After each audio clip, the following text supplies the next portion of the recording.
శ్రీ మహాగణాధిపతయే నమః. శ్రీమాత్రే నమః. మాచిరాజ్ భక్తి ప్రేక్షకులందరికీ నమస్కారం.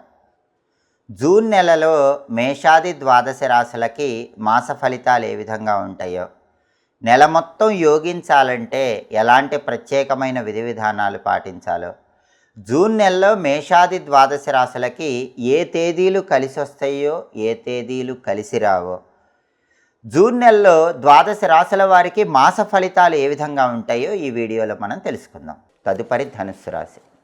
ధనుస్సు రాశి వాళ్ళకి జూన్ నెలలో మాస ఫలితాలు పరిశీలిస్తే, జూన్ నెలలో ధనుస్సు రాశి వాళ్ళకి ప్రధానంగా ప్రథమార్థం చాలా బాగుంది.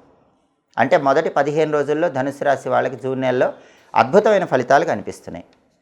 ప్రధానంగా అందరికీ అనుకూలిస్తుంది. విద్యారంగంలో తిరుగుండదు, మంచి ర్యాంకులు తెచ్చుకుంటారు, కాంపిటేటివ్ ఎగ్జామ్స్లో సక్సెస్ సాధిస్తారు, కావాల్సిన చోట సీట్లు తెచ్చుకుంటారు, కొత్త జాబ్ కోసం వెళ్తే ఇంటర్వ్యూలో సెలెక్ట్ అవుతారు, బిజినెస్లో ఎక్స్పెక్ట్ చేసిన దానికంటే లాభాలు ఎక్కువ వస్తాయి, ప్రమోషన్లు వచ్చే అవకాశాలు ఉన్నాయి. అంటే మొదటి 15 రోజులు ప్రథమార్థం మొత్తం విద్యా ఉద్యోగ వ్యాపార రంగాల్లో ధనుసు రాశి వాళ్ళకి చాలా బాగుంటుంది. అయితే ద్వితీయార్థంలో మాత్రం కొన్ని ఇబ్బందులు వస్తాయి. ఆ ఇబ్బందులు ఏంటంటే చిన్న చిన్న విషయాలకు ఉద్రేకపడుతూ ఉంటారు, అసహనాన్ని ప్రదర్శిస్తూ ఉంటారు. కాబట్టి ధనుసు రాశి వాళ్ళు గుర్తుపెట్టుకోవాల్సిన విషయం ఏంటంటే, చిన్న విషయాలకి ద్వితీయార్థంలో ఉద్రేకపడకండి, చిన్న విషయాలకి చిరాకు పడకండి, చిన్న విషయాలకు అసహనం తెచ్చుకోకండి. అధిక కోపం వల్ల అందరితో విరోధాలు వస్తాయి. తన కోపమే తన శత్రువు, తన శాంతమే తనకు రక్ష అని గుర్తుపెట్టుకుంటే ధనుసు రాశి వాళ్ళకి జూన్ నెలలో 16వ తేదీ నుంచి 30వ తేదీ వరకు తిరుగుండదు. మొదటి 15 రోజులు ఎలాగో అద్భుతంగా ఉన్నాయి.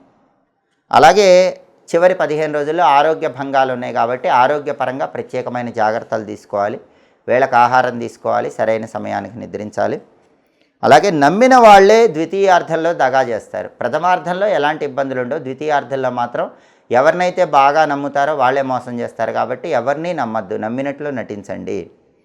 అలాగే వాహన ప్రమాదాలు ద్వితీయార్థంలో కనిపిస్తున్నాయి. కాబట్టి 16వ తేదీ నుంచి 30వ తేదీ వరకు బండి మీద వెళ్తున్నా, కారులో వెళ్తున్నా వెల్లుల్లిపై దగ్గరుంచుకోండి.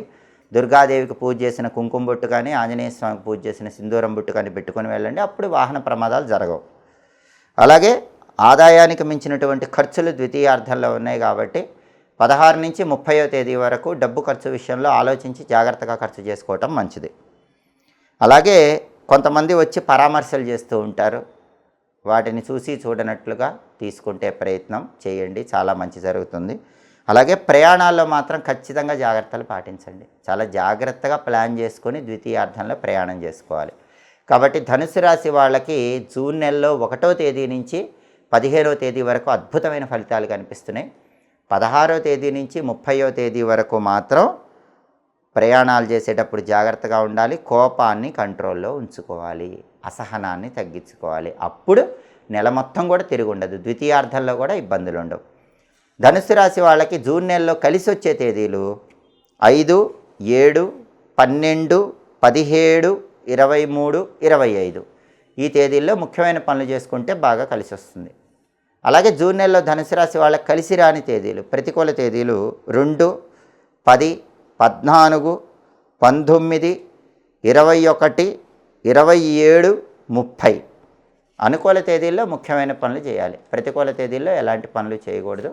ధనుసు రాశి వాళ్ళకి ప్రధానంగా అర్ధాష్టమ శని దోషం నడుస్తుంది. కాబట్టి ధనుసు రాశి వాళ్ళు శనివారం పూట శివాలయ దర్శనం చేయండి. జూన్ నెలలో వచ్చే శనివారాలు శివాలయ దర్శనం చేసుకోవటం, శివుడికి నల్ల నువ్వులు కలిపిన జలంతో కానీ, నల్ల నువ్వులు కలిపిన ఆవు పాలతో కానీ అభిషేకం చేసుకోవటం చేస్తే నెల మొత్తం విశేషంగా యోగిస్తుంది. అలాగే శివుడికి సంబంధించినటువంటి ఓం నమో భగవతే రుద్రాయ అనే మంత్రాన్ని ప్రతిరోజు 21 సార్లు చదువుకుంటూ ఉంటే చాలా మంచిది. అలాగే శివుడికి సంబంధించినటువంటి ఏదైనా స్తోత్రం, లింగాష్టకం కానీ, విశ్వనాథాష్టకం కానీ ఇలాంటివి వింటే చాలా మంచిది.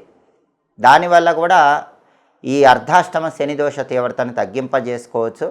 అలాగే శివుడికి సంబంధించినటువంటి దారిద్ర్య దహన శివస్తోత్రాన్ని చదివినా విన్నా కూడా ధనుసు రాశి వాళ్ళకి జూన్ నెల మొత్తం అద్భుతమైన శుభ ఫలితాలు సిద్ధింపజేసుకోవచ్చు.